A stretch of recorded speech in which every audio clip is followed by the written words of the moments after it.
जस तपाईहरु प्रदेशको खुलेर समर्थन हैन। हिजो हावामा प्रदेश चाहियो, आज हावामा प्रदेश फ्याँक्ने लडाई गर्ने काम त्यही छ यो देशमा। राष्ट्रिय प्रजातन्त्र पार्टीको एजेन्डा थाहा छ नि, लिङ्कन आएपछि तपाईलाई एजेन्डा सेन्डा छोड्दिनु समाचारमा आइरहेको पक्षगामी एजेन्डा हुन्, ती केही पनि छैनन्, ती एजेन्डै होइनन्, ती पञ्चायती एजेन्डा हुन्, त्यो एजेन्डा सबैलाई थाहा छ। राष्ट्रिय प्रजातन्त्र पार्टीले द्वन्द्व निम्त्याउन खोजेको प्रश्न भन्नुहोस् है तपाईको विचार।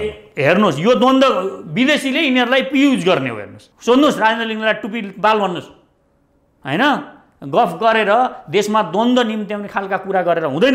हैन, कुनै पनि कुराको अतिवादमा जानु हुँदैन है पुण्यजी। मुख्य कुरा के हो भने ब्यालेन्स हुनुपर्छ, विचार हो। अतिवादमा तपाई लगाएको लुगा कहाँको लु भन्नुहोस् त? नेपाली उत्पादन हो यो, सबै नेपाली हो, यो नेपालको बनेको हो। त्यो पेन्ट पनि नेपाली, सबै नेपाली, सबै नेपाली, चढेको गाडी पनि नेपालकै हो। होइन, तपाईले भनेर हुन्छ। अहिले ताइवान कसको नियन्त्रणमा छ? ताइवानको कुरा हैन, सिङ्गापुरमा बंगलादेश सबै कुरा छोड्दिनुस्, सबै कुरामा जानुस् तपाई। हैन, सिङ्गापुरमा 1963 बाट ताइवानमा जानुस्, बंगलादेशमा जानुस्, यस्तो गल्ती गर्न जानुस् हैन। 1963 मा भएको हो के? त्यो कुरा छोड्दिनुस् न। मितिमा जानु क्लियर गरेको हो के? मितिमा जानुपर्ने मितिमा कसरी? तपाईले आफ्नो मनोगणना त सबै कुरा तपाईले गर्न मिल्छ त? पुण्यजी जस्तो एउटा मान्छेले सबै कुरै होइन। मुख्य कुरा मितिमा नजानुस्, मुख्य कुरा सिङ्गापुर बनाएको क्रेडिट आज विश्वमा ली कुआन यूलाई जान्छ। यो गलत कुरा नगर्नुस् है तपाई। कसको स्वार्थले बन्याछ भन्ने कुरा, बंगलादेश कसको स्वार्थले बन्या हो? बंगलादेश बनेकै छैन नि, अहिले पनि गरिब मुलुकमै छ। गरिब मुलुक, त्यो मुलुकको छोड्नुस्। नेपालको स्ट्रेन्थ क्षमता के हो आज बताउँ। यहाँ धेरै मान्छेहरूको के भनाइ छ भने रवि लामी छानेर तपाईहरु सबै एक ठाउँमा मिल्दा राम्रो हुन्छ भनेर धेरै खालका कमेन्टहरु आइराछन्, हामीलाई पनि मेसेजहरु आइराछन् हाम्रो अनलाइनको। हैन, मैले यो बीचमा रविजीसँग पनि कुरा गरेँ हैन। रविजी अलि उदार जस्तो मान्छे मलाई लागेको छ सर हैन। रविन्द्र मिश्र आइडियोलोजिकल्ली फेलियर भएपछि मान्छे कसरी पतित हुँदो रहेछ? त्यो चारित्रिक राजनीतिक वेश्यावृत्ति होइन। एकछिन अगाडि तपाईँ म फलानुवादी भनेको छ, एकछिनमा म लोककल्याणकारीवादी भनेको छ, एकछिनमा आएर राजावादी भनेको छ, संवैधानिक राजा। यो वेश्यावृत्ति हो। यस्ता मान्छेहरूले अवसरवादी मान्छेहरू हुन्। एउटा कुरा के हो भने म दुनियाँलाई भनिदिन चाहन्छु, हामी आउँदाखेरि कुनै पनि पुरानो दल डराएन, तर रवि लामिछाने आउँदा डरायो नि त। यिनीहरूलाई डर देखाउने बनाउनु पनि त ठुलो कुरा हो नि त। तपाईले आज जुन खुला विचार जसरी अहिले व्यक्त गर्नुभयो, यो अहिले जुन साथीहरू हुनुहुन्छ उहाँहरूको पनि यही सोच छ कि त्यहाँ केही मतभिन्नता छ तपाईहरुको भित्र? यो कुरा आकै मतभिन्नता भएर हो नि त। अलिकति केही त छ भने त बुझ्नु पर्यो। यो गाली गलौज आरोप प्रत्यारोप खालको जुन संस्कार छ नि, राजनीतिक संस्कार, त्यसलाई तपाईले कसरी हेर्नुहुन्छ?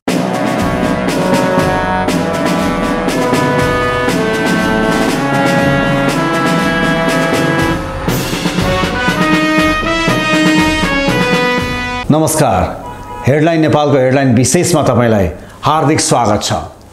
हाम्रो मुलुकको जियोपोलिटिक्समा धेरै दलहरू आए, तर जुन 3 सालदेखि 6 सालदेखिका पुराना बिचका जुन दलहरू छन्, चाहे नेपाली कांग्रेस, चाहे अहिलेको नेकपा एमाले, चाहे पछिल्लो समयको माओवादी केन्द्र, यी दललाई विस्थापन गर्न अथवा काउन्टर दिनको लागि चाहिँ विभिन्न दलहरू आए, धेरै खालका कोसिस भए, तर सफलता प्राप्त गर्न भने सकेनन्।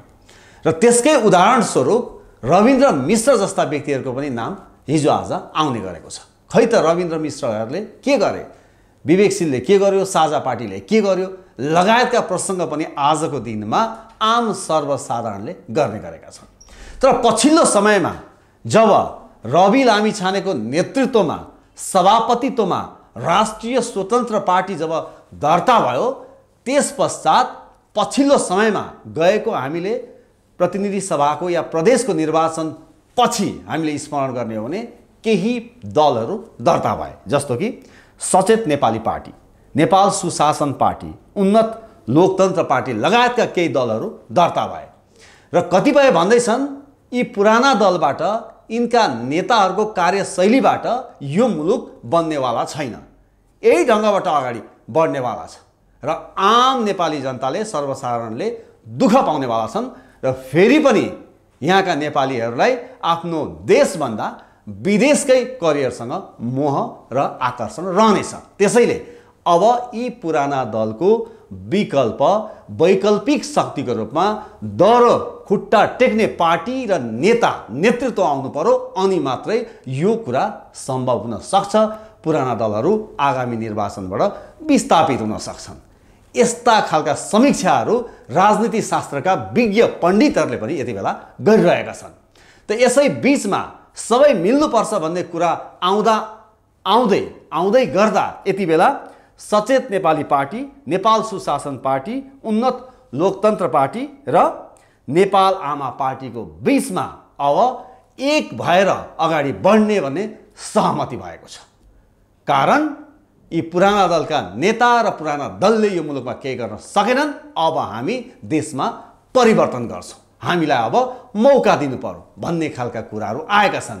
र यसै बीचमा रवि लामिछाने नेतृत्वको राष्ट्रिय स्वतन्त्र पार्टी पनि के अब मिल्छ त, या सबै मिलेर एक ठाउँबाट अगाडि बढ्छन् त? यसरी अगाडि बढ्यो भने यो सम्भावना छ भन्ने खालका कुराहरू पनि यति बेला आइरहेका छन्। त आजको हेडलाइन विशेषमा हामी विशेष गरी यिनै परिवेशको सेरोफेरोमा रहेर आज हामी संवाद गर्नेछौँ, कुराकानी गर्नेछौँ।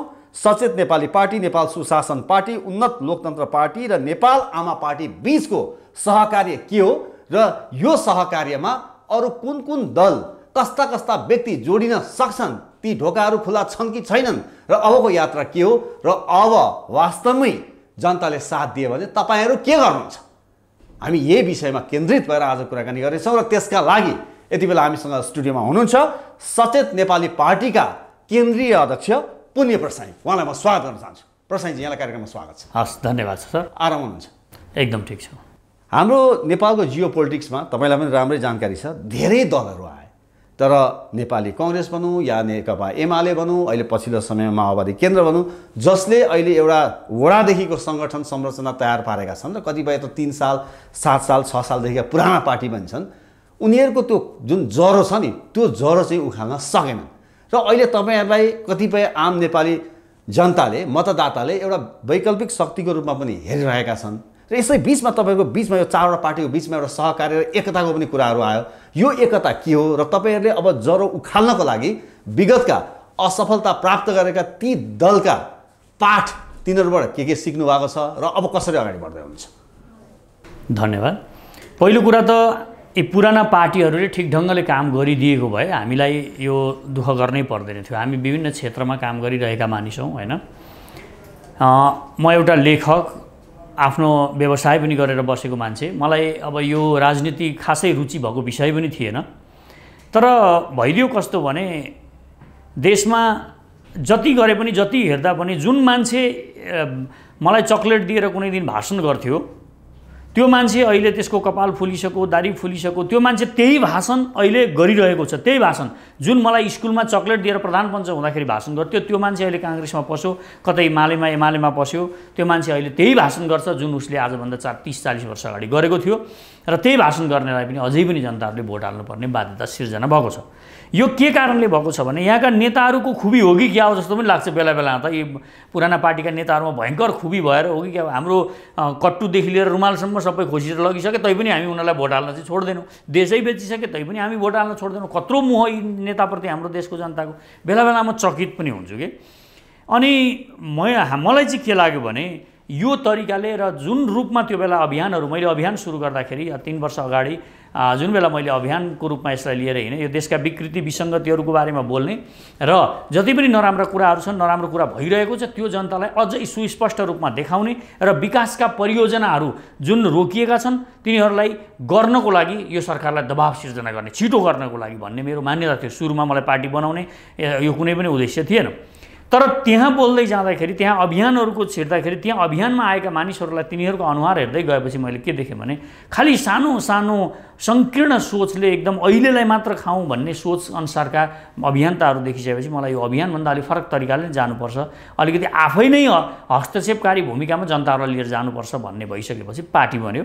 र पार्टी बन्नुमा यिनीहरूकै कारण, पुराना पार्टीहरू जुन इतिहास तपाईँले बताउनु पनि भयो, त्यो इतिहास हेर्ने हो भने हामीले सुरुमा चाहिँ हामीले के हेर्नुपर्छ, हामी झट्ट हेर्दाखेरि चाहिँ ओहो यिनै नेताहरूले नगरेका हुन् कि भन्छौँ, तर यी नेताहरूलाई बाहिरको प्रभाव पनि त्यस्तै परेको छ। जस्तो हामी के हेर्छौँ भने अहिले होइन, ठिक छ, यो समस्या छ पुण्यजी। मैले भन्न खोजेको के हो भने विगतमा धेरै दलहरू आए, कोसिस गरे, सकेनन्, असफलता प्राप्त भयो। त्यसबाट तपाईँहरूले के पाठ सिक्नु भएको छ र तपाईँहरूको अब सचेतना कहाँनिर हुन्छ? होइन, प्रमुख कुरा भनेको आइडियोलोजीकै कुरा आउँछ। हेर्नुहोस्, हामी फँसेको, हामी गरिब भएको, हामी दुखी भएको, यो नेताले गर्न नसकेको भनेको यिनीहरूले जे कुरा गर्न खोजे त्यो कुरा गर्न यिनीहरूलाई प्रभाव पारेर विदेशीले अर्को तरिकाले गराएको छ कि। जस्तो हामीले के भन्यौँ भने, त्यही भएर हामीले सचेत नेपाली पार्टीले चाहिँ ओपननेस र ग्लोबलाइजेसनको पहिला विरोध गरेर आएको छ। हामी एन्टी ग्लोबलाइजेसनको पक्षमा छौँ हामी, होइन? अमेरिकाले दोस्रो विश्वयुद्ध पछाडि अमेरिकाले विश्वमा उत्पादन उसको यति चरम उत्पादन थियो कि 45%। इतिहासमा नजाउँ त धेरै लामो हुन्छ। भूमिका चाहिन्छ, तपाईँको भूमिका बिना त्यो भन्नुको अर्थै हुँदैन। हेर्नुहोस् त्यो होइन, जति पनि पार्टी आए सबैले उद्देश्य नराम्रो त लिएर आएका थिएनन्, तर जनताको मन जित्न सकेनन् अथवा मन किन जित्न सकेनन्, सञ्जाललाई तोड्नै सकेनन्। होइन, मन जित्नलाई तपाईँलाई भूमिका नभए हुँदैन। मन तपाईँ के कारणले गरिब भएको हुनुहुन्छ, तपाईँको युट्युब कुन जुन रूपमा चलिरहेको छ त्योभन्दा धेरै राम्रो चल्न सक्थ्यो। तपाईँ यसलाई टिभी खोल्न सक्नुहुन्थ्यो, एउटा ठुलो अहिले कान्तिपुरभन्दा बनाउन सक्नुहुन्थ्यो, किन बनाउन सक्नु भएन भनेर तपाईँलाई सोद्धाखेरि तपाईँले मेरो टिभीमा यो क्यामेरा छ ऊ क्यामेरा छ भनेर हुँदैन। तपाईँको सोच के छ, तपाईँको आइडियोलोजी के हो, त्यो आइडियोलोजीले तपाईँलाई कति बढाउँछ भन्ने कुरा आउँछ कि। तपाईँ आइडियोलोजी नै यसैमा अड्किने छ भने तपाईँ जिन्दगीभरि अड्किन पनि सक्नुहुन्छ यसैमा, त माथि नजान सक्नुहुन्छ। होइन, तपाईँको आइडियोलोजी मैले यो प्रश्न किन गरिरहेको छु भने आजको दिनमा सुन्नुहोस् है, प्रदेशको विरोध गर्ने अहिले हामीले अहिले एउटा बुम लिएर कुनै पनि काठमाडौँका ठाउँ या देशको कुनै पनि ठाउँमा गयौँ भनेदेखि अत्याधिक व्यक्तिले बहुमत त राम्रैसँग आउला। हामीले एकचोटि एक दुईवटा रिपोर्ट पनि देखायौँ हामीले बसन्तपुरतिर नयाँ बानेश्वरतिर गएर प्रदेशको विरोध गरिरहेछन्, प्रदेश खारेजीको माग गरिरहेका छन्। आज जनताले प्रदेश खारेजीको माग गर्दै गर्दा तपाईँहरू प्रदेशलाई नै एक्सेप्ट गर्छु भनिरहनु भएको छ। हेर्नुहोस् है, भनेपछि जनताले जुन कुराहरू अपेक्षा राखेका छन् त्यो अपेक्षामा पनि तपाईँहरू हिँड्न सकिरहनु भएको छैन। विगतका पनि त्यत्तिका दलहरू खुलेर चाहिँ तपाईँको फेल भए, सकेन नि जालो तोड्न। भनेपछि तपाईँ आज जुन आइडियोलोजीको कुरा गर्दै हुन्छ त्यसबाट जनताको मन जित्ने आधार के छ भन्नुहोस् त। मन जित्ने आधार सुन्नलाई त आइडियोलोजी सुन्नु पऱ्यो पहिला, त्यो धैर्यता हुनु पऱ्यो, त्यो समय हुनु पऱ्यो पहिला, त्यो चाहियो। विचार के हो भन्ने कुरा थाहा पाउनु पऱ्यो, विचार थाहा पाइसकेपछि मान्छे त कुरा आउँछ। तपाईँ के हुन्छ भने संसारले र विश्वले तपाईँलाई के गर्छ भन्ने कुरा तपाईँलाई जे बिगाउनु पर्ने छ त्यही बिगाउँछ उसले। हेर्नुहोस्, तपाईँले यहाँ मलाई यो चाहिएको छ, तपाईँलाई के चाहिएको छ होइन, तपाईँलाई के चाहिने हो त्यो उसले बनाउँछ क्या। उसले के बेच्नु छ त्यो चाहिने तपाईँलाई, हामी के बेच्न सक्छौँ बताइदिनुहोस्। तपाईँलाई अब प्रदेशको कुरा तपाईँ हिजो माग्दा पनि तपाईँले माग्नु भएको थिएन। त अहिले को प्रदेशको विरोध गर्छन् भन्दाखेरि तिनै मान्छेहरू विरोध गर्छन् जो हिजो मागेका थिएन, जसलाई प्रदेश चाहिएकै थिएन हिजो, तिनै मान्छेहरू अहिले विरोधी हुन् होइन। अब यो प्रदेशबाट घाटा नाफा के भयो भनेर तिनीहरूलाई केही पनि थाहा छैन। यति अरब फाइदा भयो, यति अरब घाटा, त्यसो बच्चालाई किन पढाउनु त अरब खर्च गरेर, शिक्षामा किन लगानी गर्ने, सबैले दाल भात खाने प्रदेश त सेतो आती भयो, अधिकार केही छैन। स्कुल किन खोल्ने, सरकारी स्कुल किन खोल्ने अहिले, सरकारी स्कुल एउटा पनि नबनाउनुहोस् न तपाईँ, सबै प्राइभेट स्कुललाई छोडिदिनुहोस् न त। किन सरकारले पैसा लगानी गर्ने शिक्षामा? जस तपाईँहरू प्रदेशको खुलेर समर्थन होइन, खुलेर समर्थन होइन, पुनर्संरचना गर्नुपर्छ। यसका जे व्यतिथिहरू छन् ती सुधार्नुपर्छ। तर तपाईँ भत्काउने कुरा जब गर्नुहुन्छ, तपाईँ यो देशका उद्योग धन्दाहरू के भनेर बेचे सबै उद्योग धन्दा काङ्ग्रेसीहरूले त्यही विदेशीहरूले बेच्न लागेको थियो, उनीहरूले पढाएर उताबाट पठाइसकेपछि यिनीहरूले के गरे, यो देशका सबै उद्योग धन्दाहरू घाटामा छन् यसै भनेको थियो। अहिले जे प्रदेशलाई भन्दाखेरि काङ्ग्रेसीहरूले भनेका थिए, अहिले त्यही भनेका थिए, यो चुरोट कारखाना पनि घाटामा छ, छाला जुत्ता कारखाना पनि घाटामा थियो। उनीहरूका कर्मचारी लगेर भर्ती गर्थे, उनका मान्छेहरूलाई लगेर राख्थे, अनि पुरै सिस्टम त्यो घाटामा जान्थ्यो। घाटामा गएछ भने घाटा हो भनेर कौडीको भावमा बेच्थे। यो प्रदेश पनि बेच्न खोजेको त्यही कारणले हो। यहाँ भोलि यही प्रदेश संसारमा कुनै पनि ठाउँमा प्रदेश एकचोटि आइसकेपछि प्रदेश खारेज भएको छ। प्रदेशले कुनै संसारमा प्रदेशको कारणले अविकास भएको छ? कुनै युरोपमा त्यत्रा देशहरू छन्, इन्डियामा प्रदेशको कारणले अविकास भएको हो, त्यहाँ अमेरिकामा त्यो भएको, अहिले श्रीलङ्का सकिएको प्रदेश भएर हो। अहिले प्रदेशको विकासको कुरा गर्नु छ नि, यहाँबाट चाहिन्छ, त्यहाँबाट चाहिन्छ विचार चाहिन्छ, तपाईको विचार पनि यहाँबाट आउनु पर्यो क्या, देखावटी विचार यहाँबाट आउनुपर्छ, यहाँबाट तपाईको सुन्नुहोस्, चाइना वान पार्टी सिस्टम छ, केमा चाइनामा वान पार्टी सिस्टम छ, कम्युनिजम छ त्यहाँनिर हो। जापानमा तपाईँको राज संस्था छ, बेलायतमा राज संस्था छ, बेलायतको महारानीलाई तपाईँको अस्ट्रेलियादेखि लिएर न्युजिल्यान्डदेखि लिएर क्यानाडासम्म मान्छन् हो। अमेरिकाको आफ्नो शैली छ, तर के यिनीहरूले विकास गरेका छैनन्? सिस्टम हो नि त, तपाईँले भने जस्तै यहाँ र यहाँबाट आउनु पऱ्यो नि त। यहाँ त राजनीति गर्नलाई जनतालाई चाहिँ हामीलाई धेरैचोटि चाहिँ उल्लु बनाइसक्यो क्या। यहाँ उत्तेजनामा राजनीति परिवर्तन हुने भयो, चेतनामा भएन के। चेतनाको राजनीति कसरी गर्ने, चेतनामा क्रान्ति कसरी ल्याउने, त्यो कुरा बस त्यो भएपछि त चेतनाको कुरामा चाहिन्छ भनेपछि अब यो प्रदेशलाई पनि चेतनाले सोच्नु पर्यो। प्रदेशका कुरा पनि कुनै पनि कुरा तपाईँ चेन्ज गर्न खोज्दै हुनुहुन्छ भने त्यसले द्वन्द्व ल्याउनु हुँदैन देशमा।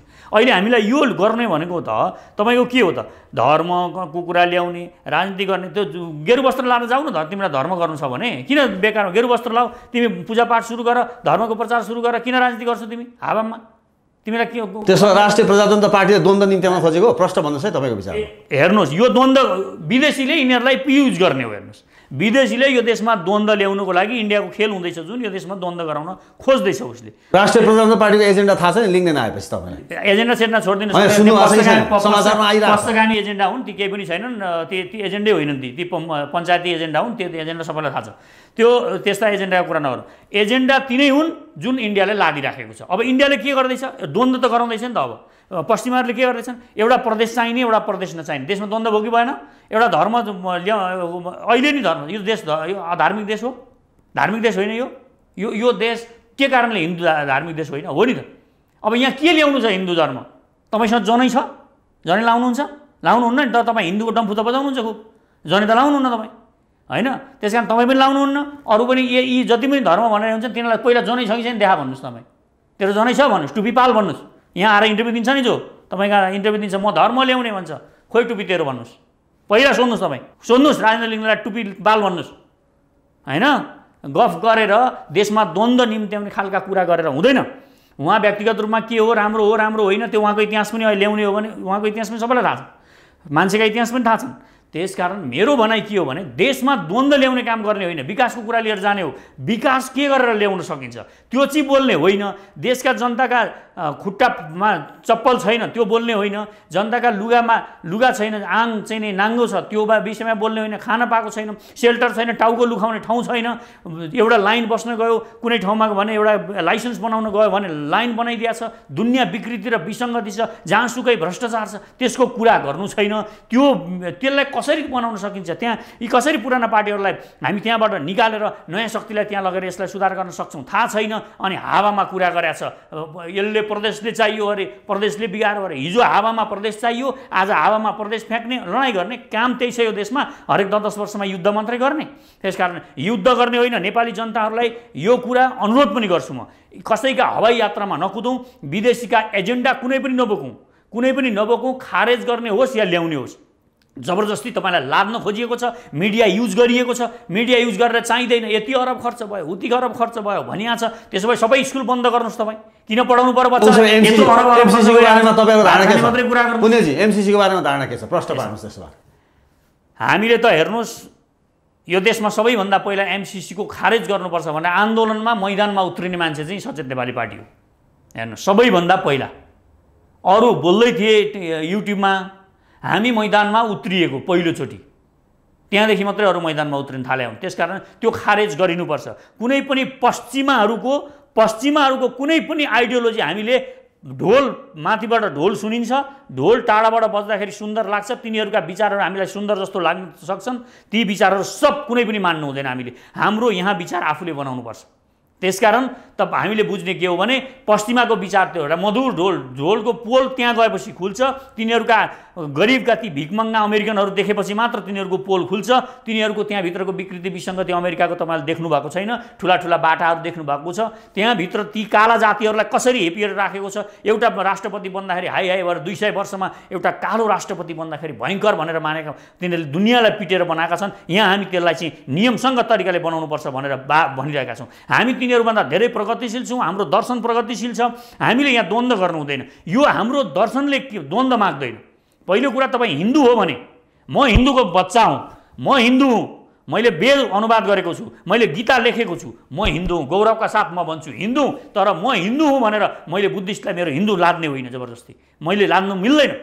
यही केन्द्रीकृत राजनीति छ, आफूलाई केन्द्रमा राखेर राजनीति गर्ने जुन सोच छ, यसले वर्ल्डमा यो अहिले विनाश छ। वर्ल्डको विनाश नेपालको मात्रै नगर्नुहोस् तपाईँ, संसारभरिको विनाश भनेको यो आफूलाई अमेरिकाले आफूलाई केन्द्रमा राखेर राजनीति गर्ने, विश्वमा पिट्ने, अनि यहाँ आउने नेपालले इन्डियाले आफूलाई केन्द्रमा राख्ने, हामीलाई दबाउन खोज्ने, यता आउने प्रचण्ड आउने र प्रचण्ड आफूलाई केन्द्रमा राखेर राजनीति गर्ने। त्यसले गर्दाखेरि यो देशमा द्वन्द्व केले भयो भन्दाखेरि आफूलाई केन्द्रमा राख्न छोड्नुहोस्। तपाईँ एउटा युवा आउँछ इन्टरभ्यू के दिन्छ? 40 वर्षदेखि मुनिको मान्छेहरू मात्रै देशको राजनीतिमा आउनुपर्छ, प्रधानमन्त्री दिनुपर्छ भनेर एउटा अक्सफोर्ड पढेर आएको भन्दै एउटा भुइँफुट्टा केटो बोल्दै हिँड्छ। मैले मेसेज पठाएँ, भुइँफुट्टाहरूलाई मैले मेसेज पठाएको छु, त्यो मान्छे 31 वर्षको भयो होला, त्यो 31 वर्षको छोड भाइ, त जा 30 वर्षदेखि मुनि मात्रै गरौँ न, मान्छ? त्यो मान्छे मान्छ? जो अहिले युवाले राजनीति गर्छु भनेर आयो, 40 वर्षदेखि मुनिकाले आउँछु भनेर उसले आइडियोलोजी किन ऊ 40 वर्ष मुनिको छ, ऊ के भन्छ आफू 40 वर्ष मुनि भएकोले आफूलाई केन्द्रमा राख्छौ र ऊ भन्छ 40 वर्ष मुनिकाले राजनीति गर्नुपर्छ 40 वर्ष मुनिकाले सत्तामा आउनुपर्छ त्यो 31 वर्षको भयो होला 30 वर्ष मुनिकाले गर्नुपर्छ भनेर भन्नु त हामी मान्दैन त्यो किनभने 28 वर्षदेखि त बुढो पुनेजी यहाँ अर्को पनि एउटा समस्या छ सुन्नुहोस् है हाम्रो मुलुकमा कस्तो भयो भने तपाईँले एउटा महत्त्वपूर्ण प्रसङ्ग के उठान गर्नु भने द्वन्द्व सिर्जना गर्नु हुँदैन त्यसको पछि लाग्नु हुँदैन हवाई उडानमा नलागौँ तर यहाँ समस्या के देखियो भने हाम्रो मुलुकमा तपाईँले अहिले जस्तो अमेरिकाको प्रसङ्ग जोडिरहनु भएको छ युरोपियन युनियनको प्रसङ्ग जोडिरहनु भएको छ भारतको प्रसङ्ग जोडिरहनु भएको छ कसैले चाइनाको जोड्ला तपाईँको मुखबाट चाइना त आज आएन अब किन आएन तपाईँ नै जान्नुहोस् तर चाइनातिरको पक्षका मान्छेले यतातिर गाली गरिदिने भारतका पक्षकाले उतातिर गाली गरिदिने अमेरिकाको पक्ष लिनेले अर्कोलाई गाली गरिदिने युरोपियन युनियनकोले अर्कोलाई गाली गरिदिने यी सबै चाहिँ विदेशीबाट सञ्चालित छन् धेरै जसो प्योर नेपाली आमाको पुत्र भएर चाहिँ यहाँ कोही पनि आएनन् भन्ने खालको कुराहरू गर्छन् यो समस्या छ भन्छन् नि त तपाईँले यसलाई ल्याउनु भएको छ कि छैन मुख्य कुरा के हो भने यही त हो त आइडियोलोजी भनेकै त्यही हो नि त अब तपाईँको चाइनामा आफू चाहिँ ठिक नहुने खालि विदेशीलाई मात्रै आरोप लगाएर हुन्छ होइन तपाईँले आइडियोलोजी विदेशीको लिनुभयो त के गर्नुहुन्छ त अब तपाईँ चाइनाको म कम्युनिस्ट हुँ भनेपछि चाइनाको माया लाग्ने भयो त अब के गर्नुहुन्छ तपाईँ चाइनिजहरूलाई कम्युनिस्टहरूलाई उसको आइडियोलोजीले मागो नि त त्यो तपाईँ गीता पढ्नु भएको छ भने तपाईँ गीताको आइडियोलोजी अनुसार देश चलाउँ भन्नुहुन्छ होला अब एउटा अमेरिकाको पढेर आयो तपाईँले यहाँका मान्छे सबै अमेरिका पढ्न पठाउनु भयो पढ्न पठाइराख्नु भएको छ अहिले यत्रो मानिसहरू देशमा लाखौँ मानिसहरू विदेशमा पढ्न गएको छन् नि पश्चिममा गएको छ नि छैन ती मान्छे के बोकेर आउँछन् अब ती मान्छे त अब उताकै दर्शन बोकेर आउँछन् अमेरिकन भएर आउँछन् तिनीहरू उतै अस्ट्रेलिया कुनै पनि कुराको अतिवादमा जानु हुँदैन है पुण्यजी मुख्य कुरा के हो भने ब्यालेन्स हुनुपर्छ विचार हो अतिवादमा तपाईँ लगाएको लुगा कहाँ हो भन्नुहोस् त नेपाली उत्पादन हो यो सबै नेपाली हो यो नेपालको बनेको हो त्यो पेन्ट पनि नेपाली सबै नेपाली सबै नेपाली चढेको गाडी पनि नेपालकै हो होइन हो अनि ब्यालेन्स त चाहिन्छ नि अतिवादमा जानु भएन के अतिवादमा चाहिँ जानु हो यसमा आउँछ कुरा अब तपाईँले के बुझ्नुहोस् भने मुख्य कुरा नेपालमा उत्पादन भएको चिज किन लाइन तपाईँले किन लाउनु भएन पहिला मलाई अब मैले पनि यहाँ लागेको केही होला नि केही छैनन् होला छैन मैले लागेको पनि छैन अरे तपाईँ लागेको पनि छैन अतिवादमा चाहिँ किन लाएनौ क्या यो कुरा बताउनुहोस् त मलाई किन लाएन हाम्रो देशको किन लाएनौ भने हामीलाई यहाँ उत्पादन गर्ने वातावरण छैन सुन्नुहोस् यहाँ जे उद्योग हामी गर्छौँ लाउने चिजहरू राम्रोसँगले लाउनुपर्ने चिजहरू हामी लाउने बेलामा हामी विदेशीको हामी उपभोक्ता मात्र भएका छौँ उनीहरूले हामीलाई बेच्नको लागि मात्र प्रयोग गर्छन् त्यो बेच्नको लागि प्रयोग गर्दाखेरि यही ओपननेसको विरुद्ध अघि तपाईँले त यो ओपननेसको कुरा भयो भन्नुभयो यही ओपननेस र ग्लोबलाइजेसनले हामीलाई उनीहरूले लादेको छ गाडी पनि उनीहरूकै लादेका छन् हामीलाई चढ्नु पर्यो भने गाडी उनीहरूका चढ्नु अब गोरुगाडा चढ्दा हिँड्नु त होइन होला गाडी तपाईँले बनाउन सक्नु भएको छैन बनाउनुहुन्न तपाईँ बनाउनुहुन्छ बनाउनुहुन्न किनभने उनीहरूले गाडी त मलाई यसरी ल्याएको छ यसरी प्रचार गरेको छ तपाईँलाई त्यही गाडी चढ्नुपर्छ हाम्रो कम्पल्सन जस्तै बनाइदिएको छ एक किसिमले तपाईँ लुगा पनि त्यही छ यहाँ उत्पादन हुन दिएको छैन हाम्रा सबै कुराहरू बन्द गरिए त्यही भएर कारखाना 1986 देखि 1992सम्म नेपाल औद्योगिक क्षेत्रमा विश्वको 20% वृद्धि दर थियो नेपालको वर्ल्डमा राम्रो औद्योगिक विकास दर भएको देश थियो ती सबै उद्योग धन्दाहरू बेचिए किनभने उताबाट विचारधारा लिएर आए यहाँका मान्छेहरूलाई पढ्न पठाइयो ती पढेर आएपछि तिनीहरूले प्राइभेटाइजेसन भन्दै सबै व्यक्तिगीकरण गर्नुपर्छ यो सरकारसँग किन चाहियो पैसा भन्ने नीति ल्याए उनीहरूले सरकारले उद्योग व्यापार गर्ने होइन भन्ने नीति ल्याए त्यो नीति ल्याए उनीहरूले के भयो सबै धन्दा बेचियो किन उनीहरूले पढाएका मान्छे थिए त्यस कारण तपाईँ आइडियोलोजी छोडेर मिल्छु केवल मिल्ने मात्र कुरा केवल देशको विकास गरौँ भावनाका कुरा तपाईँ यहाँबाट अघि भन्नुभएको छ यहाँबाट कुरा गर्नु हुँदैन आइडियोलोजी चाहिन्छ यहाँबाट कुरा गर्नुपर्छ विचार यहाँबाट निकाल्नुपर्छ किन हामीले यहाँबाट धेरै दिमाग खुरापाती लगाएर हामीले उल्लु बनाइसके पुण्यजी यहाँको कनेक्सन चाहियो के मनैदेखि अब लिक्वानिउले जसरी लाग्यो नि आफ्नो लिक्वानिउ के हो वकिल हुन् लिक्वानिउले के गरे सिङ्गापुर बनाए कुन आइडियोलोजीमा बनाए देशको भावना छोड्नुहोस् उनी एउटा वकिल थिए त्यो मलेसियाले पानी समेत रोक्दा पनि उनी हडबडाएन ठीक छ बेलायतको उपनिवेशलाई हटाए जापानसँग शरणमा गए यो कुरा छोड्नु हो तपाईहरु यही सतै कुरामा बस्नुहुन्छ तपाईहरु पहिला कुरा त्यो बुझ्नु सिङ्गापुर कसले बनायो लिक्वानिउले बनाएको होइन सिङ्गापुर अमेरिकाले बनाएको छोड्दिनुस् यस्ता कुरा सिङ्गापुर मलेसियाबाट छुट्याएकै अमेरिकाले तपाईहरु यस्तो इतिहास त्यहाँको दुईटा स्ट्रेन्थ थियो जस्तो हाम्रो नेपालको धेरै स्ट्रेन्थ होला एउटा तपाईको बेटोमिन आज 10 पोजिसनमा छ 10 नम्बरमा छ अर्को विश्वको वर्ल्डमा चाहिँ राम्रो पोर्ट हुन सक्छ भनेर उनले बिजनेस प्लानिङ दिए कसले हौ लिक्वानिउले त्यो भन्दा अगाडि देश चाहिँ कसरी स्वतन्त्र भयो भन्ने कुरा आउँछ के स्वतन्त्र जापानले सहयोग गरेको छ त्यो देश स्वतन्त्र बनाएकै अमेरिकाले कसरी अमेरिकाले बनाउँछ नेतृत्व कसको सिङ्गापुर नेतृत्व कसको थियो त्यहाँ त्यो कुरा नगर्नु नेतृत्व कसको थियो भन्ने कुरा हैन कसको स्वार्थले बनाएको छ भन्ने कुरा बंगलादेश कसको स्वार्थले बनायो बङ्गलादेश बनेकै छैन नि, अहिले पनि गरिब मुलुकमै छ। गरिब मुलुक त्यो मुलुकको छोड्नुहोस् न, मुलुक कसले बनायो? पारचुङीले बनाएन, दक्षिण कोरिया मुलुक कसले बनायो? लिक्वान यु कुन बाटोबाट आयो? पारचुङी कुन बाटोबाट आयो? तपाईँ इतिहास छोड्दै हुनुहुन्छ, त्यो बाटो गएर उसले कसरी धनी बनाएमा जाँदै हुनुहुन्छ कि तपाईँ? हाम्रो देश त बनी बनाउँछ त, बनाउनु परेन। अरू देश कुनै पनि चिज विदेशी स्वार्थको कुराले यहाँको इम्प्लिमेन्ट भयो भने हामी गर्न सक्दैनौँ। हाम्रो नेताहरू बिकाउ हुन्छन् होइन। त्यसो भए लिक्वान यु गलत थिए, तपाईँको गलत थियो कसले भनौँ भने?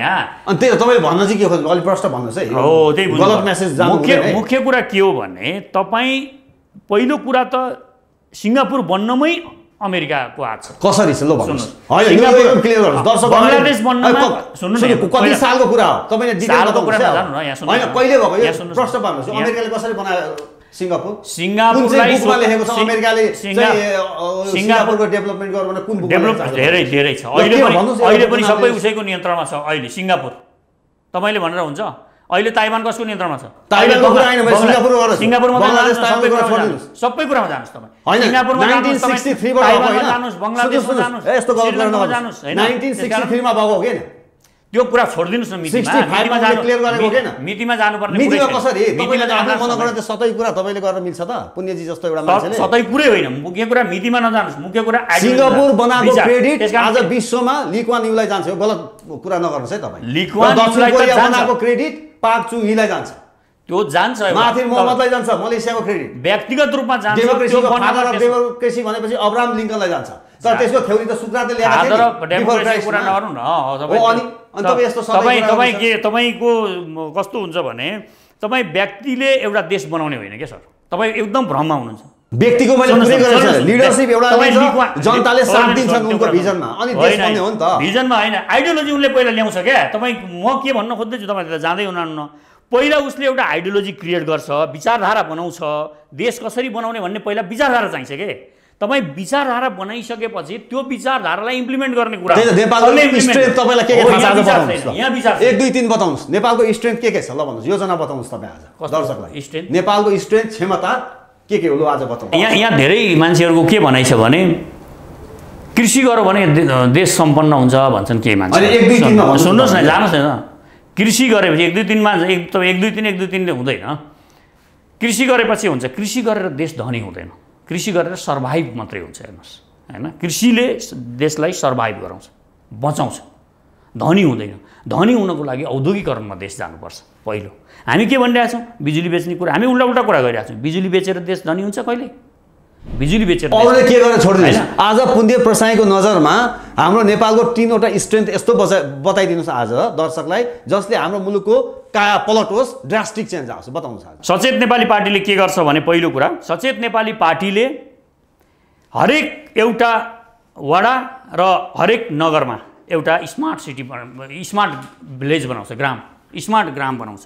स्मार्ट ग्राममा विकासको के कुरा हुन्छ भने स्मार्ट ग्रामलाई चाहिने त्यो स्मार्ट गाउँ चाहिँ कति उसको हुन्छ, एउटा नगरपालिका पनि त्यसलाई बनाउन सकिन्छ, नगरपालिकाको क्षेत्रलाई पनि गाउँपालिका अथवा वडा क्षेत्रको सानो पनि बनाउन सकिन्छ।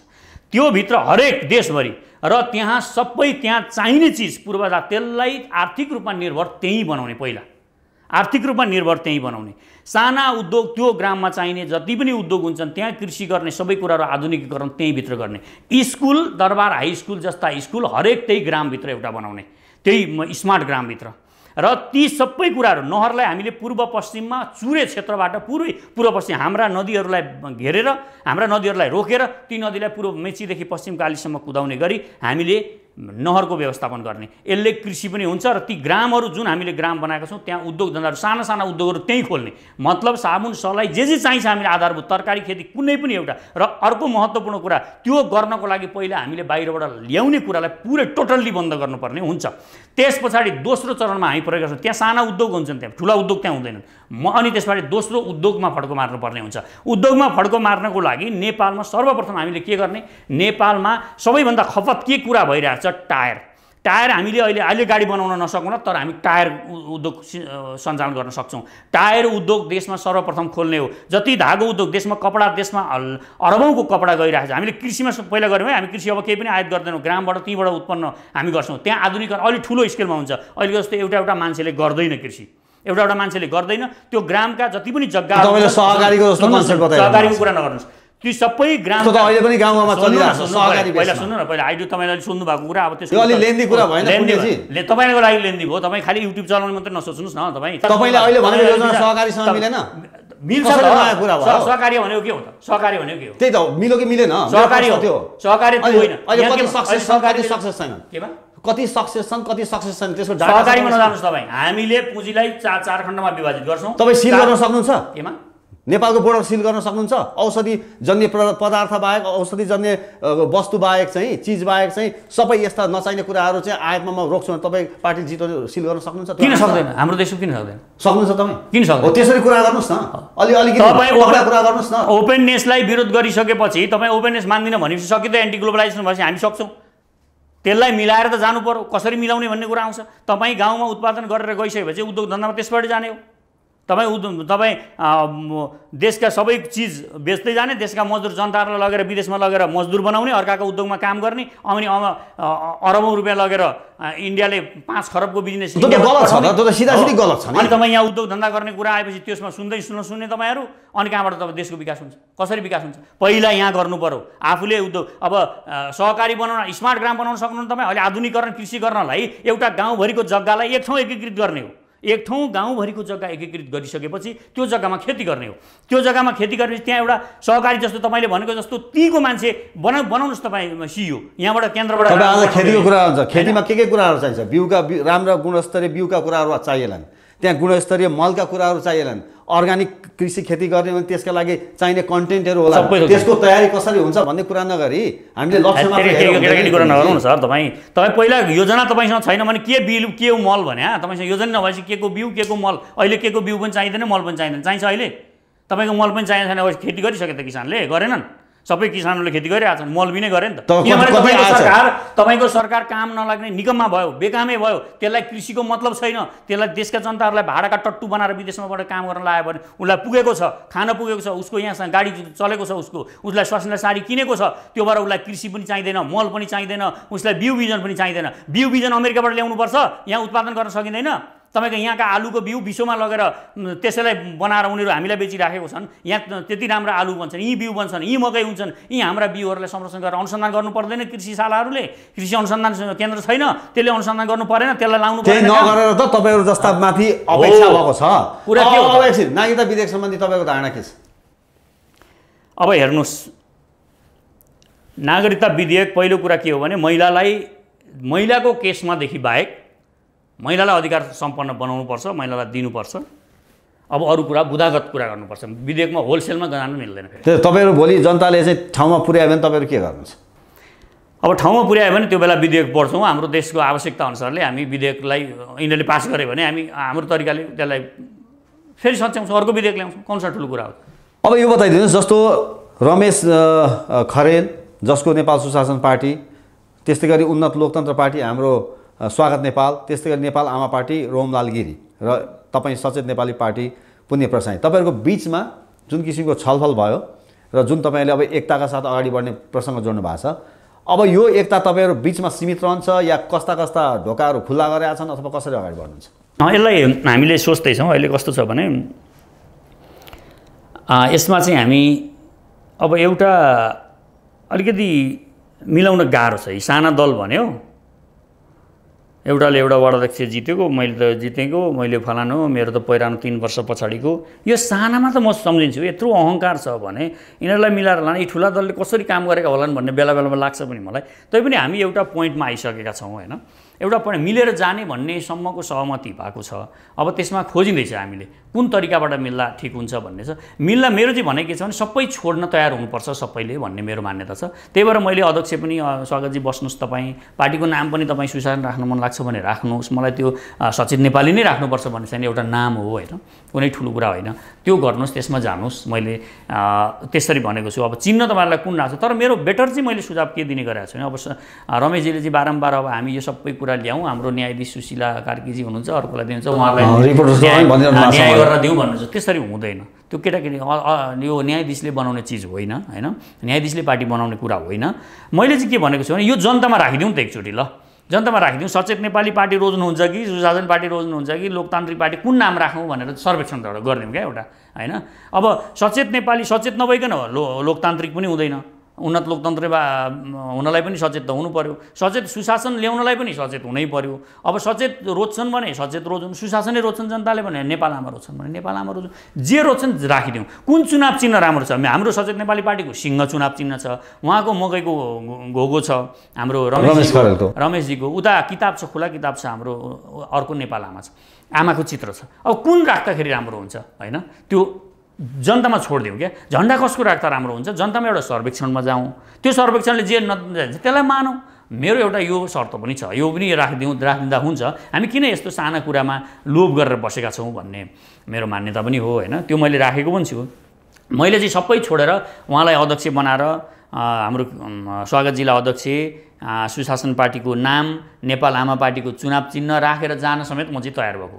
आइडियोलोजिकल्ली चाहिँ मैले मेरो सचेत नेपाली पार्टीले एउटा दर्शन बनाएको छ, सर्वपहिचानवाद, नागरिक समाजवाद र न्यायिक समतावादको भनेको छ। हामीले एउटा आत्मरक्षाको लागि शक्तिशाली सेना बनाउनुपर्छ भनेका छौँ। हामीले आत्मनिर्भर आर्थिक विकास हुनुपर्छ भनेका छौँ। शिक्षामा पनि हामीले एक किसिमको शिक्षा हुँदैन, अलिकति नैतिक किसिमको शिक्षा चाहिन्छ भनेर हामीले भनेका छौँ र त्यो फरक किसिमले अलिकति केही विचारधारा दिएका छौँ। र अन्त्यमा हामीले एउटा कुरा अन्त्योदय भनेर हामीले सबैभन्दा पछि परेकोलाई चाहिँ सबैभन्दा पहिला अवसरमा ल्याउनुपर्छ है भनेर हामीले त्यो किसिमले गरेर त्यो कुरा चाहिँ लियौँ। त्यो कुरा लिएर जनताको लागि चाहिँ सबैभन्दा हामीले जनताको लागि राजनीति गर्ने हो भनेपछि जनताको लागि राजनीति गरौँ। अरू कुराहरू मलाई नामको मतलब छैन, मलाई चुनाव चिन्हको मतलब छैन। भोलि हामीले नि सबै मिलेरै प्रचार गर्ने होला, होइन? जुन चुनाव चिन्ह राख्यो भने त्यसरी जाउँ भन्ने मेरो मान्यता छ, होइन? अब हाम्रो सोमबार तपाईँहरू एक भएर जाने कुरामा विवाद रहेन यसमा, तर अब के कसरी भन्ने कुरा चाहिँ अब छलफलको क्रममा चाहिँ नै रह्यो र तपाईँ चाहिँ आफू यो पद ऊ पद भन्ने तपाईँलाई चाहिँ चाहियो। मैले होइन, मैले अहिले पनि छोडिसकेको छु, मैले त्यो सबै कुरा छोडिसकेको छु। त्यो भएको कारणले गर्दाखेरि अब तथापि पनि भोलि सबै यसमा अड्किरह्यो भने त फेरि ग्यारेन्टी त कसले गर्न सक्छ र, होइन? अब यसलाई रविजीलाई पनि जोडौँ भन्ने हाम्रो आकाङ्क्षा छ। त्यही त रवि लामी छानेर तपाईँहरू सबै एक ठाउँमा मिल्दा राम्रो हुन्छ भनेर धेरै खालका कमेन्टहरू आइरहेछन्, हामीलाई पनि मेसेजहरू आइरहेछन् हाम्रो अनलाइनको। होइन, मैले यो बिचमा रविजीसँग पनि कुरा गरेँ, होइन? रविजी अलि उदार जस्तो मान्छे मलाई लागेको छ सर, होइन? मैले रविजीसँग पनि कुरा गरेको छु। अब कस्तो हुन्छ भने मेरो चाहिँ भनाइ के छ भने नि, अहिले सबै साथीहरूलाई मेरो भनाइ के छ भने हामीले पुरानो सिस्टम, पुरानो एउटा थोत्रो कुइगन्ध जस्तो पहाड छ, त्यो पहाड फोर्नु छ। त्यो पहाड फोर्नलाई तपाईँ लिलिपुटे जस्तो साना साना बाँड हानेर हुँदैन, एउटा ठुलो घन बनाउनु परेको छ नि त हामीले। त्यो ठुलो घन के गर्दा बन्छ त? मेरो नामबाट बन्छ कि सक्छ, अथवा रमेशजीको नामबाट बन्छ? मेरो नामबाट सानो यत्रो घन बन्छ भने अब हामीले रविजीको नाम प्रयोग गर्दाखेरि ठुलो घन बन्ने रहेछ भने त्यो प्रयोग किन नगर्ने? त्यो घन्टी चुनाव चिन्ह प्रयोग गर्दाखेरि चाहिँ ठुलो घन बन्छ भने, यिनीहरू तोड्ने खालको घन बन्छ भने त्यो किन प्रयोग नगर्ने? त्यो गर्दा भयो नि त। त्यहाँ किन अड्किनु परेको छ? मैले सिंह भनेर म सिंह त होइन, चुनाव चिन्ह हो त्यो। त्यस कारण त्यसरी जान सकिन्छ भन्ने एउटा मेरो सोच हो। रविजीलाई ल्याउँ, नेतृत्व रविजीलाई राख्दा पनि त के बिग्रियो त? त्यसमा के जान्छ त भने हाम्रो ल त्यो घन्टी चुनाव चिन्ह हुँदा चाहिँ के हुन्छ, यो सिंह हुँदा चाहिँ के हुन्छ? हाम्रो उद्देश्य त देश र जनता होइन भने। एक्ज्याक्टली देश र नागरिक हाम्रो उद्देश्य भइसकेपछि, हामी देशका जनतालाई केन्द्रमा राखेर राजनीति गर्ने भइसकेपछि, अब तपाईँ प्रधानमन्त्री भएर यो देश सुध्रिन्छ भने मैले रोएर किन बस्ने त? म हुन पाइनँ भने किन? हामी त अनि रविजी प्रधानमन्त्री भएर यो देश सुध्रिन्छ भने हामीले किन उहाँलाई सबैले सपोर्ट गर्दा किन बिग्रिन्छ? मैले गर्दा हुन्छ भने किन? स्वागतजीले गर्दा हुन्छ भने किन? मेरो भनाइ चाहिँ के छ भने रविजीको घन प्रयोग गर्दा अहिले त्यो घनले राम्रोसँगले हान्छ क्या। म सिधै कुरा, म अरूको जस्तो लप्पन छप्पन त्यो झुट मुटका कुराहरू म आफूलाई इगो राखेर अहङ्कार राखेर बोल्ने मान्छे होइन।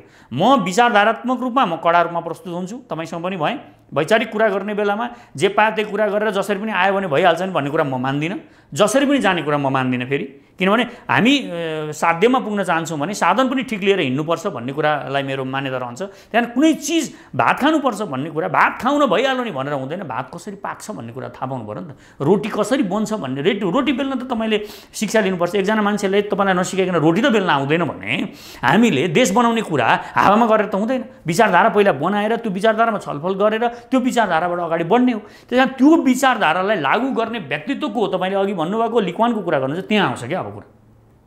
त्यो विचारधारालाई लागू गर्ने मान्छे गलत पर्यो भने देश फेलियर हुन्छ, देश झन् गर्तमा जान्छ, झन् भ्रष्टाचारमा दलदलमा फस्छ।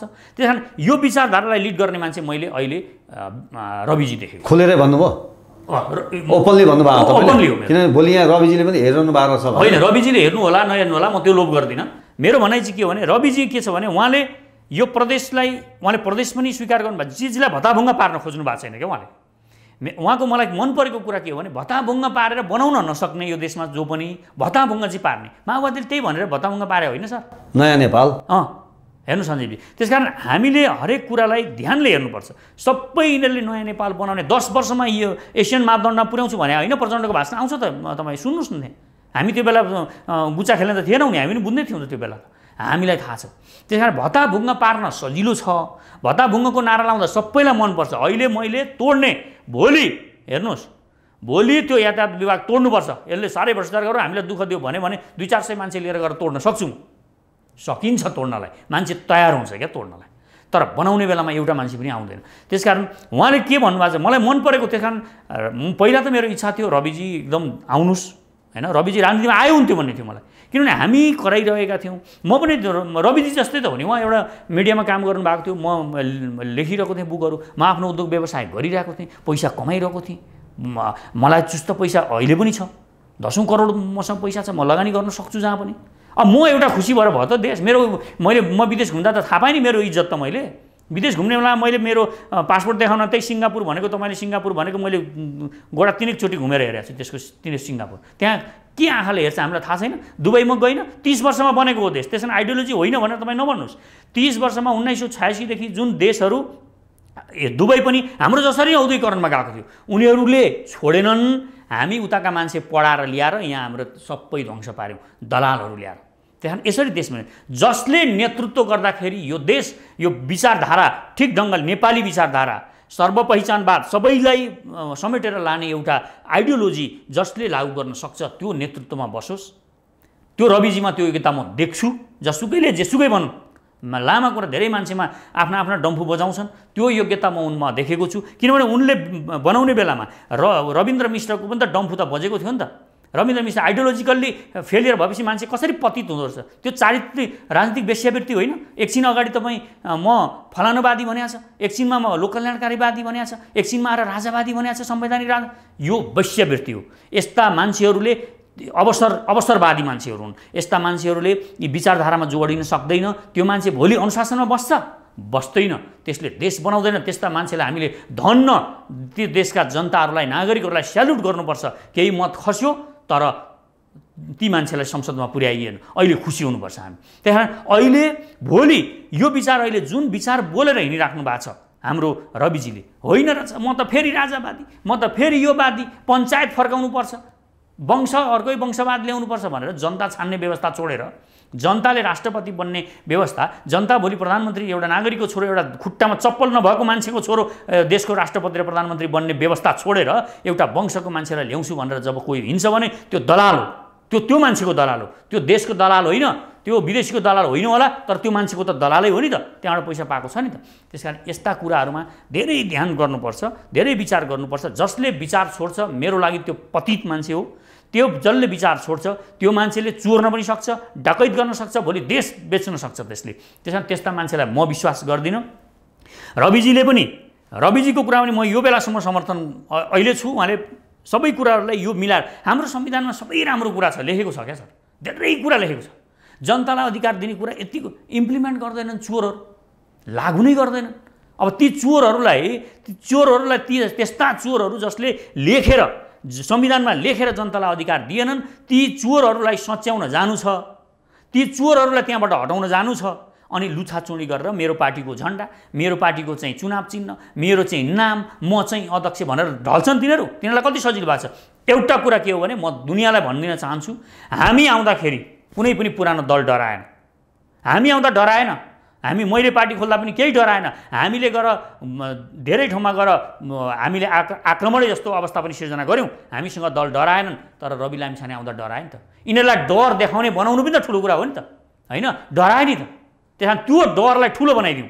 अब हामी सबै मिल्यौँ, नेतृत्व लिँदा के हुन्छ त, ल मानिलिउँ, म यो मान्छेहरू अचम्म लाग्छ कि मलाई, अब हाम्रो सोमबार हाम्रो मिटिङ त छ हैन, ल अहिले जनतामा छोडिदिउँ ल हामी सबै एउटा टोकरीमा आउँ अरे। ल एउटा काम गर्नु त पुणेजी, तपाईको यो महत्त्वपूर्ण प्रश्न उठाइदिनु भएको छ तपाईँ। यति कुरा सक्छु, अहिले बिर्सिन सक्छ, मैले सम्झेको ओके। जस्तो अहिले म के भन्छु भने रविजी, सुशासन पार्टी, सचेत नेपाली पार्टी सबैजनालाई एक ठाउँ आउँ अनि लाइभ गरौँ त्यहाँ। ल ठुलो राम्रो टिभीबाट लाइभ गरौँ हैन। भोलि त यसले पैसा खुवाएर लेखायो होला भनिन्छ, ती लाइभ गरौँ जनता अगाडि। जे हो त्यही जान्छ पब्लिकमा। कान्तिपुरमा पनि लाइभ गरौँ, नेपालका मेन मिडियाहरू ल्याउँ र लाइभ गरौँ र त्यहाँ सोधौँ ल सचेत नेपाली पार्टी हो कि उहाँले रवि लामिछानेको स्वतन्त्र पार्टी हो कि कुन पार्टी हो, त्यो पार्टीको नाम पनि लेखौँ, चुनाव चिन्ह पनि लेखौँ, ल लिडरको नाम पनि लेखौँ, रवि लामिछाने हो कि रमेशजी हो कि स्वागतजी हो, त्यो पनि लेखिदिउँ। जनताले जसलाई भन्छन् त्यो लाइभ टाइमलाई मात्रै मानौँ, लाइभ भइरहेको टाइमलाई मात्रै फिक्स मानौँ, त्यहाँदेखि उताको नमानौँ। त्यसपछि भिडियो पनि हटाइदिनु, भिडियो नहटाउने, हामीले त्यहाँदेखि तलकोलाई कुन टाइममा लेखेको त थाहा हुन्छ नि त सर हैन। त्यो लेखौँ, कसले भन्छ त, कसलाई भन्छ त, देशको जनताले को मागेको छ त भन्दा रवि लामिछाने देशको प्रति त बोले नि त यत्रो वर्षसम्म, यति वर्षसम्म देशको नागरिकको तिनै चप्पल नहुने मान्छेको खुट्टा फुटेका मान्छेहरूको लागि बोलेको कारणले उनलाई जनताले मन पराएको हो नि त। सबैभन्दा बढी चाहिँ यिनले बोलेछन् है, जनताको लागि काम गरेछन् है भनेर उनलाई समर्थन दिए हो नि त जनताले, हो कि होइन? जनताले हावामा समर्थन दिन्छ, दिँदैन कि जनतालाई झुक्क्याएर भ्रममा पारेर विश्वभर उ गर्नुपर्छ कि जनतालाई काम गरेर उसले बोलेको उसको कुराहरूबाट मान्ने हो।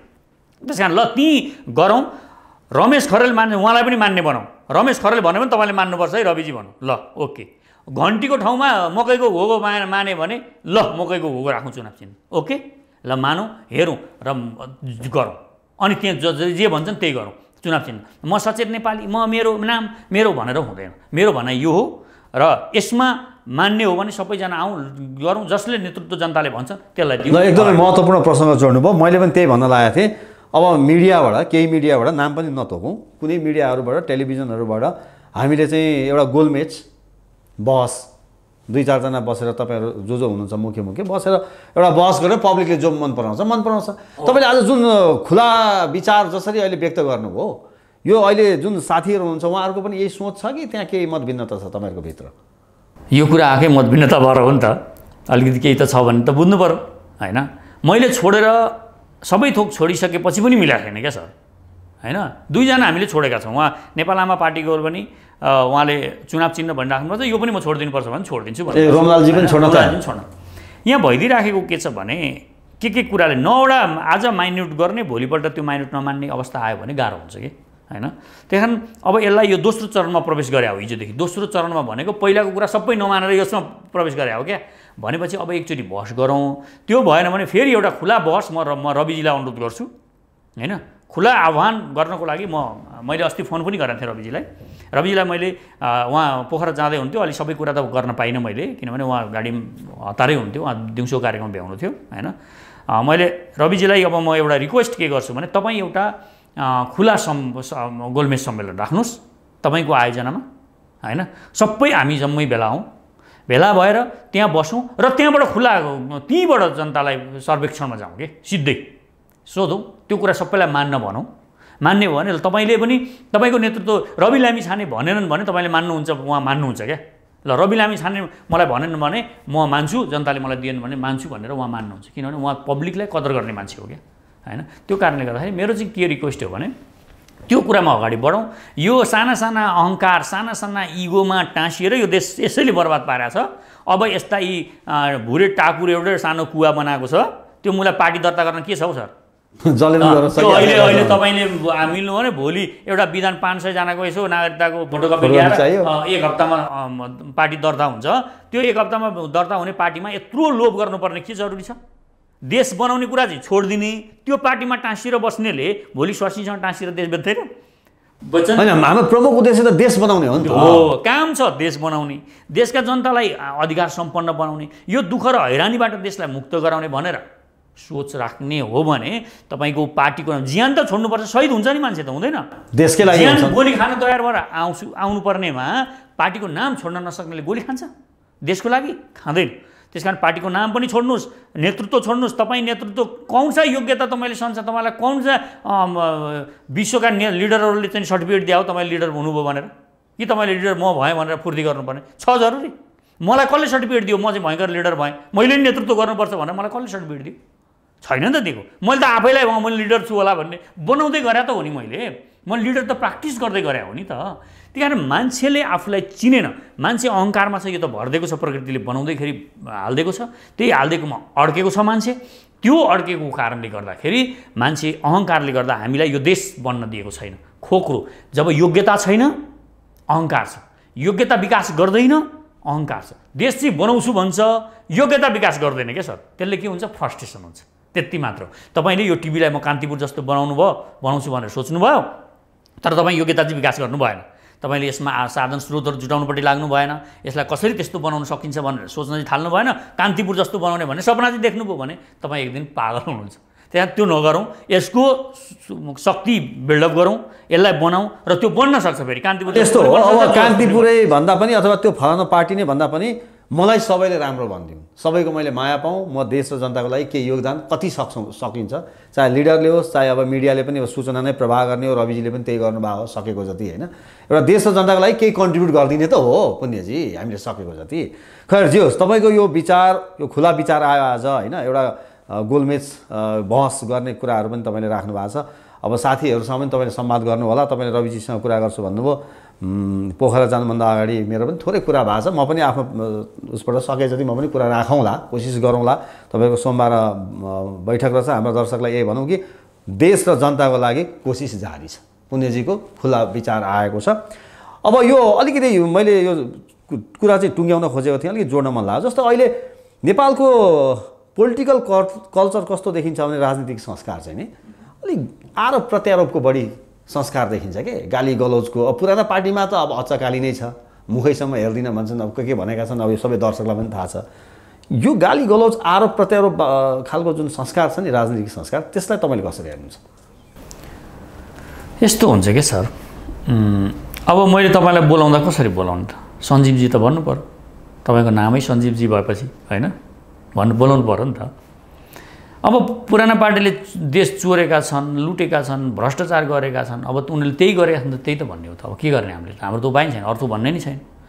केही कन्ट्रिब्युसन पनि गरेका होला राम्रा मान्छेहरूले, गरेका थियो होला। त्यही भएर हामीले गर्ने गाली भनेको चाहिँ के हो भने, देशमा भ्रष्टाचार नभएको भए हामीले जबरजस्ती अघि तपाईँले भने जस्तो लिक्वानले जस्तो देश बनाएको भए, त्यो गरेको भए, लिक्वानलाई गाली गर्दाखेरि त अहिले मलाई पनि गाली गर्छ नि जनताले, त्यो सेल्युट गर्नुपर्छ नि, हो कि? महात्मा गान्धीलाई अहिले मैले गाली गरेँ भने महात्मा गान्धीलाई गाली गर्दा इन्डियाको भए पनि मलाई पनि गाली गर्छन् कि महात्मा गान्धीलाई गाली गर्ने त भनेर, होइन? त्यहाँ राम्रो काम गर्नेलाई गाली आउँदैन। हेर्नुहोस्, चोरलाई चोरै भन्नुपर्छ, पानीलाई पानी, आगोलाई आगो नै भन्नुपर्छ, होइन? त्यसकारण चोरलाई चोर भनेर डराउनु पनि हुँदैन।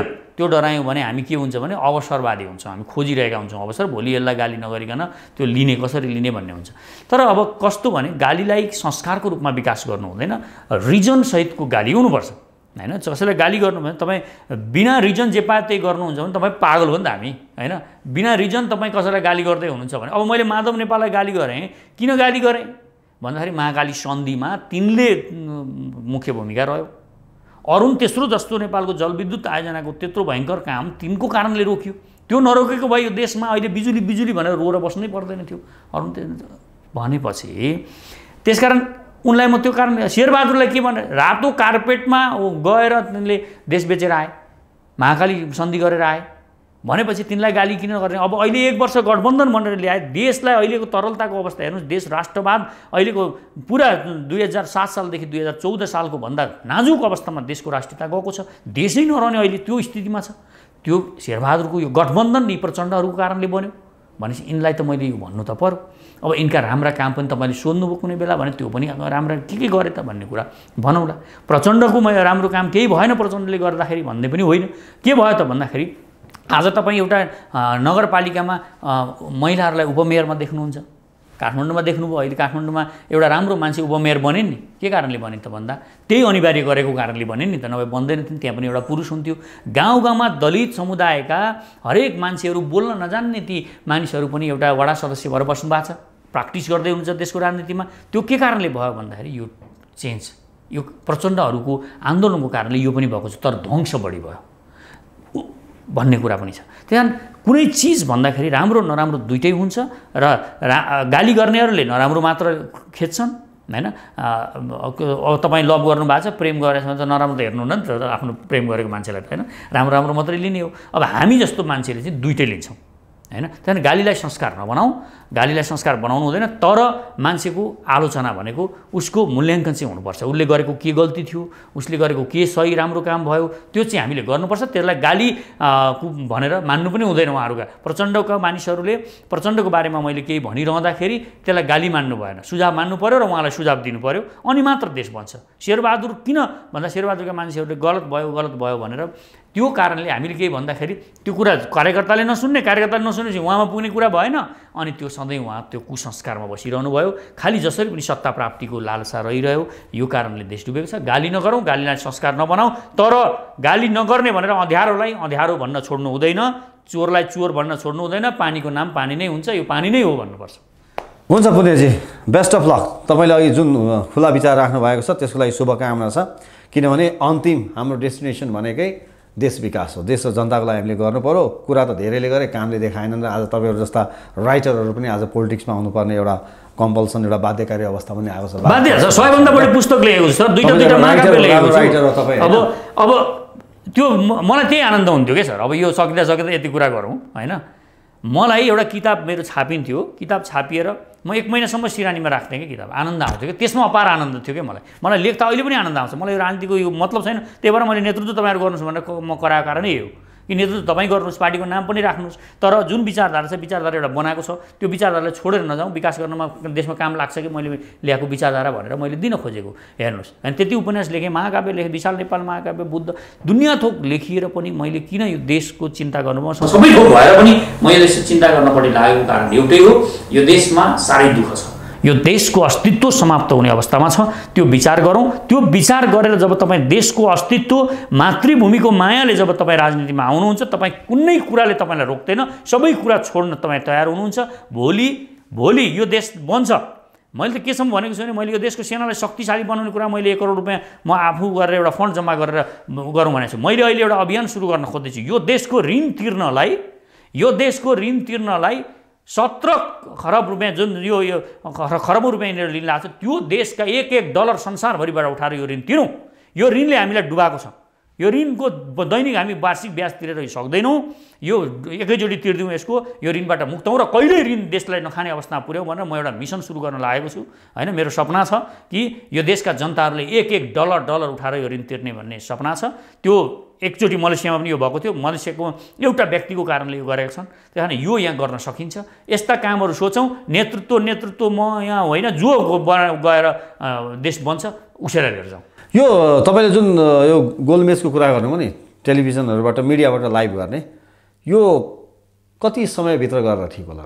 नै मैले यो हाम्रो सोमबारको कार्यक्रम चाहिँ यो होइन। सोमबार मैले भनिनँ, कतिसम्म? अब किन मङ्सिरमा इलेक्सन भनिएको छ, डेट त डिक्लेयर भएको छैन, तर पनि यो अब यस्तो हुन्छ, जसकोमा गरे पनि भयो नि त। अब त यो त चुनाव आउनुभन्दा अगाडि गरे पनि, चुनाव घोषणा गरेपछि पनि हुन्छ। किनभने अब जस्तो हो, चुनाव घोषणा गरेपछि पनि के हुने भयो भने ल एउटा गोलमेज सम्मेलन सबै नेपालका साना पार्टीहरू जो परिवर्तन साँच्चै नै म वैकल्पिक भनेका छन् नि, शब्द युज गरेका छन्, तिनीहरूलाई ल्याउँ हैन।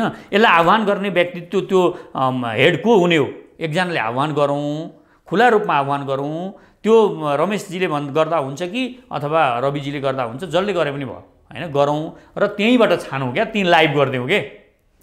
उहाँ सबैले यो देशका मान्छेले अध्यक्षमा रवि लामी छाने भने मानौँ, गरौँ, भोट गरौँ। डाइरेक्ट हो नि त, त्यो त अब डाइरेक्ट नभए डाइरेक्ट मतको सिस्टममा गयो, मानौँ। अब त्यहाँ मकैको घोको चुनाव चिन्ह भन्यो भने घन्टी किन राख्नु पर्यो? मकैको घो राखे भयो नि त, राखिदिउँ। अथवा सिंह राखौँ, यो सिंह चाहिँ अलिक पावरफुल छ, यसलाई राखौँ भन्यो भने सिंह राखौँ, यो चाहिँ अगाडि राखौँ। यो चाहिँ चुनावभन्दा अगाडि यो चेन्ज गर्नलाई चाहिँ घोषणा हुनुभन्दा अगाडि हुनु पर्यो। घोषणा भइसकेपछि जे छ त्यही मान्नु पर्यो, फेरि एउटाको पुरै मान्नुपर्ने हुन्छ। त्यही कारण यो अगाडि गरियो भने चाहिँ मानौँ, सबैले ल घन्टी नै राखौँ, पार्टीको नाम पनि स्वतन्त्र राखौँ, नेतृत्व पनि रवि लामी छैन दिउँ भनौँ, त्यहाँ नाइ नुई गर्न पाइँदैन, फेरि जनताले भनेपछि। त्यो स्वीकार गर्ने हिम्मत छ भने आउँ, गोलमेज सम्मेलन गरौँ हैन। म खुला हृदयले त्यहाँ तयार छु। Okay Punya ji, best of luck. फेरि पनि हाम्रो स्टुडियोमा आइदिनु भयो, हाम्रा दर्शकको सामुन्नेमा केही कुराहरू राखिदिनु भयो, यहाँलाई धेरै धेरै धन्यवाद छ। हस्, यहाँलाई पनि धेरै धेरै धन्यवाद छ। यो अवसर मलाई दिनुभयो। अलिकति कडा कुरा भएको छ भने त्यसलाई नजरअन्दाज गर्नुहोला। कति कुरा राम्रो हुन्छ कहिलेकाहीँ त्यसरी कुरा गर्दा पनि त्यसमा गर्नु पर्दैन। र सबै दर्शकहरूलाई मेरो नमस्कार छ। कुनै पनि कुरालाई यहाँ विवादको रूपमा लिनुभन्दा पनि हाम्रो चिन्तन चाहिँ देशको लागि छ। यो कुरा हजुरहरूले मध्यनजर राखिदिनुहोस्। हामी जुड्दैछौँ र जुड्छौँ। म खुला छु, जसको नेतृत्व मान्न पनि, जसको पार्टीको नाम राख्न पनि, जसको चुनाव चिन्ह राख्न पनि म तयार छु। तर एउटै मेरो शर्त छ, पुरानो सत्ता ढल्नु पर्यो। मेरो यति मात्रै छ। त्यो जसले हान्दाखेरि ढल्छ, त्यसले हान्नु पर्यो। त्यो घनमा, त्यो रवि लामी छानेले समाएको घनबाट यो ढल्छ भने त्यो घन हामी सबैले फेरि समाउँ र जोरदार हानौँ, ढालौँ। प्रधानमन्त्री जो होस्, देशको मन्त्री, अहिले कोही प्रधानमन्त्री हुनेवाला छैन। हामी त्यति पावरफुल भइसकेका छैनौँ। त्यस्ता कुरामा लोभ नगरौँ। म सबै नेताहरूलाई, सबै लिडरहरूलाई, सबै पार्टीका साथीहरूलाई, अभियन्ताहरूलाई, स्वतन्त्र व्यक्तिहरूलाई आफ्नो डम्फु बजाएर नहिँडौँ। त्यसले केही पार लाग्नेवाला छैन। हामी यो डम्फु फेरि 5 वर्ष पछाडि यसरी नै बजाउनुपर्छ। कामै छैन। हवस् त, नमस्कार। नमस्कार।